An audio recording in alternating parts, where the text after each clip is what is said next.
Hi everyone, and many thanks for joining me. I'm Kat, and I like to talk about crimes, investigations and missing people. If you are new to my channel, please don't forget to hit that subscribe button below and hit the notification bell as well, so you are the first to know of any new videos I post.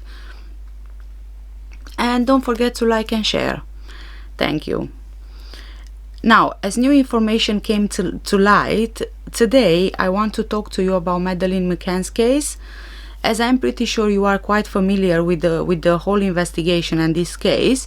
Madeleine Mccann, who was born on the 12th of May 2003, disappeared on the evening of 3rd of May 2007 from her bed in a holiday resort in Praia da Luz, Algarve region of Portugal. The Portuguese police dealing with the investigation have launched searches into a network of wells on the Algarve, hunt being conducted in Vila do Bispo, which is a short drive from Praia da Luz, where the little girl vanished, only 3 years old at the time. Detectives discover crucial evidence which proves that Christian Bruckner was involved in the girl's disappearance. The suspect was also linked to another missing persons case in Algarve resort of Silves. Now we know that Christian Bruckner, at the time when he was living in Portugal, he was working as a handyman, and also he was working in many more different places, and he was in fact trying to make a living out of really doing a bit of everything here and there and everywhere. So I wouldn't be surprised if in fact he was involved in the other missing persons case. He did have the opportunities, and also it seems to me as if he chose Portugal on purpose. Perhaps he received some tips or some hints from someone that it's much more easier, because as we already know, Praia da Luz, the resort was not very safe for families. If you remember, we talked about in one of the previous videos about the resort and about the nanny, and what she was saying, that the area was filled with pedophiles, and also even the nannies and the hotel staff, the resort staff, pardon, received whistles, and they were advised to receive whistles so they can use them in case they are being attacked, and they were also advised not to go out alone. So I mean, if there is a circle of pedophiles, I would assume that they do have a connection with each other. So quite possible that they were advising each other, like, you know, like saying, oh, you can get here because it's much easier, you can get here and you can get there, and it's very easy to avoid being arrested, like it happened in Christian Bruckner's case.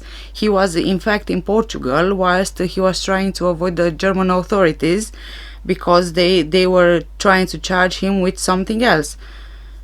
So being from a different country, it's much more difficult for the police of more countries to in fact arrest him or arrest any suspect who is not born in that country.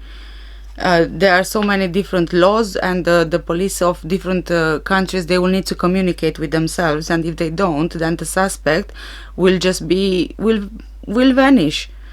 And this is what the German authorities are scared about Christian Bruckner, as he's about to go out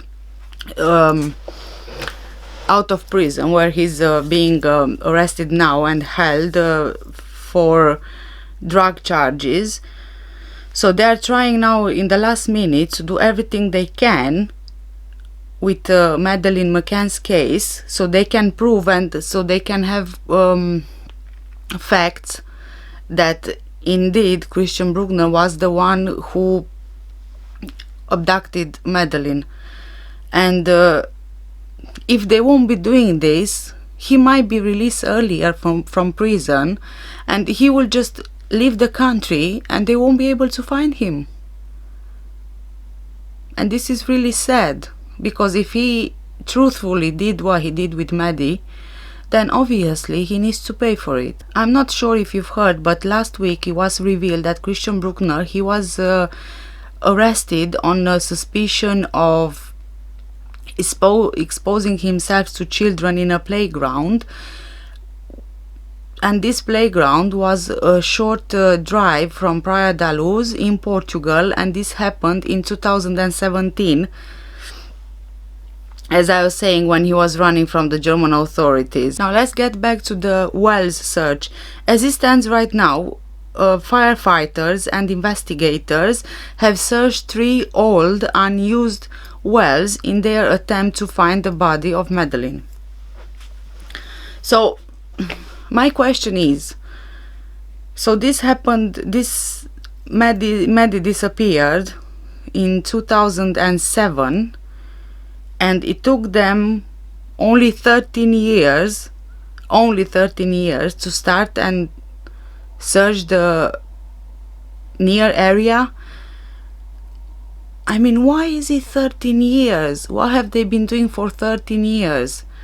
I mean, I'm sorry, but logically, the way you think it is, okay, you search this place, you can't find anything, but then you go in the area, isn't it? I mean, if you know that Christian Bruckner, he used to live close to Praia da Luz, then you would assume one goes in the area, in the nearby area, 10, 15, 20, 30 miles to look for evidence if they can't find anything closer. To me, this is the logical step to take.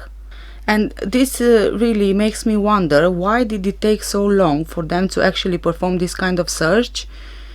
I mean, 13 years, even if there would have been evidence, is probably damaged by now, if there is any, or is non-existent anymore. Not to mention the fact that Christian Bruckner, he lived nearby at the time of Maddie's disappearance. He was working as a handyman for Oliver and Karen Stannard, and they shared the same property in the same time when Maddie disappeared. So this would have been an extra reason for the police to actually search the grounds nearby where he lived. And to be fair, there was a point when Karen, she actually suggested to the police to look to the lands surrounding the house. You remember that there was a detective from Scotland Yard who used to be a neighbor of Karen at the same time when Maddie disappeared, and he is at the moment supporting the police with this investigation to try and find out where Maddie is. However, I don't want to get derailed, but what I want to say is, Karen, she did suggest to the police to search the lands, the grounds nearby, but for years no one listened to her. And there was a lot of land out there, and more often than not there were no people around, and Christian Bruckner had every opportunity possible to go and bury Maddie in one of the spots nearby and get rid of any evidence. And now we are getting back to the Wells situation here.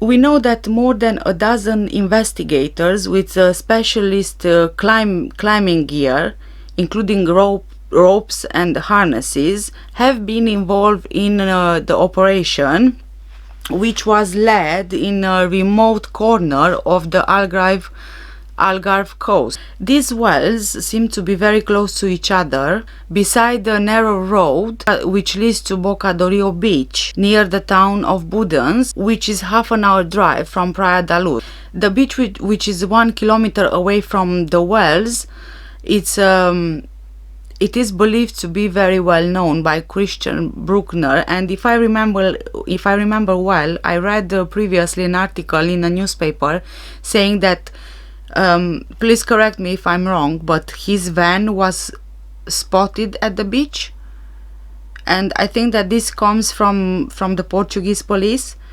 I'm not exactly sure if I remember well, but I think that's how it is. So if indeed I do remember well, and this van was spotted at the beach, after the police found out that this van belongs to Christian Bruckner, then why didn't they think to search the area nearby? I mean, if indeed Bruckner knew the area well, I have a very sad question here. Did he drown her? This is horrendous. But he might have had the opportunity if he had a van and he knew the area well. He probably knew if there are people around or not, if it's a secluded place or not. So it makes me wonder, what if he actually killed her and not buried her anywhere, but possibly threw her body in the water? Maybe I really don't know. I really don't know what to think here. It's very strange indeed. And the strangest thing is that it takes so many years, and even after so many years, there's no end to this. We still don't know what happened with Maddie.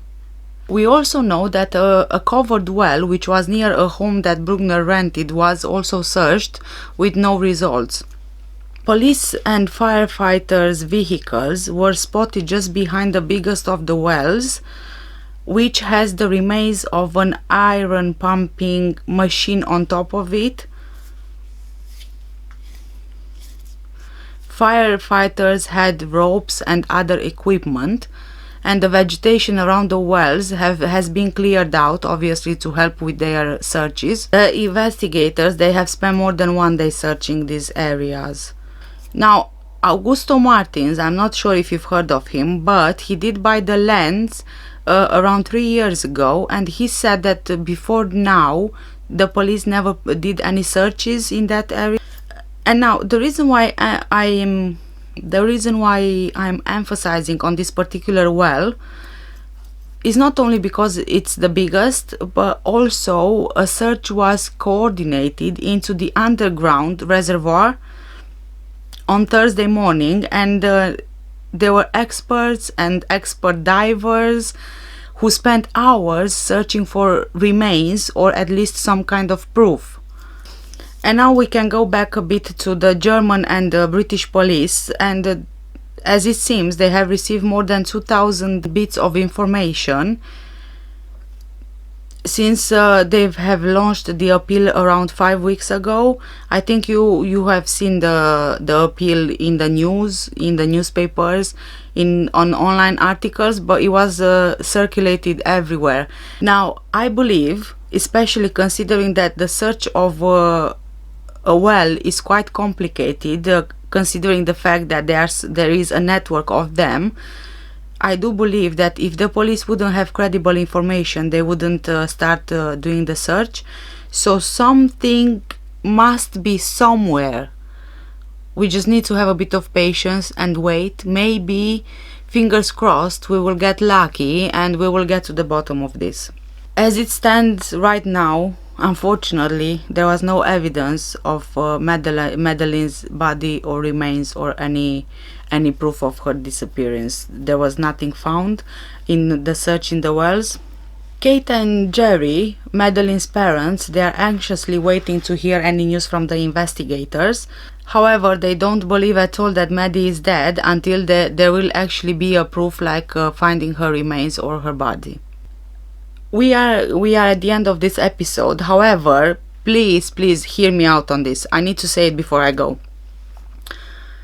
We know Jerry, he went back to Portugal, as far as I'm aware, a few years after Maddie's disappearance. Now, I'm not sure exactly why he went there, but my question is why? Why did he go there? I mean, if I would be a parent and this happened to me, to my child, I wouldn't want to go back to the same place where the most horrendous thing happened. Just think of a nightmare, really.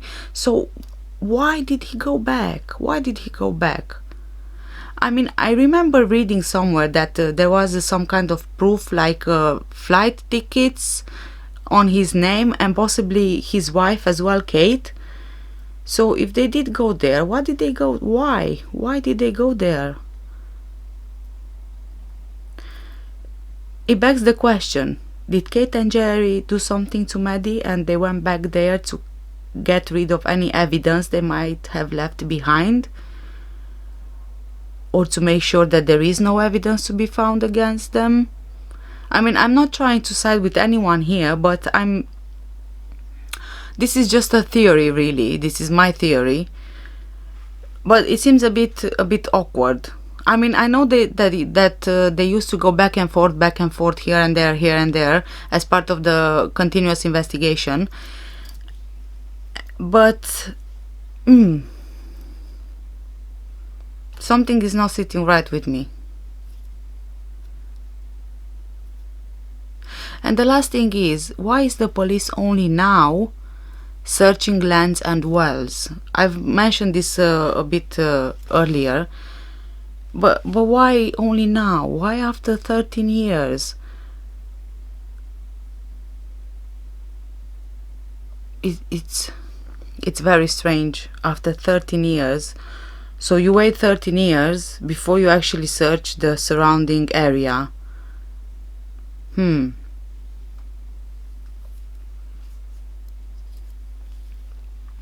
Guys, I really need your opinion in the comments below, please. What do you think? Why do you think that they've just started searching now the lands and the wells? I mean, shouldn't this have been done a long time ago? Please comment below. I'm looking forward to your comments. Thank you so much for watching, everyone. Take care. Bye.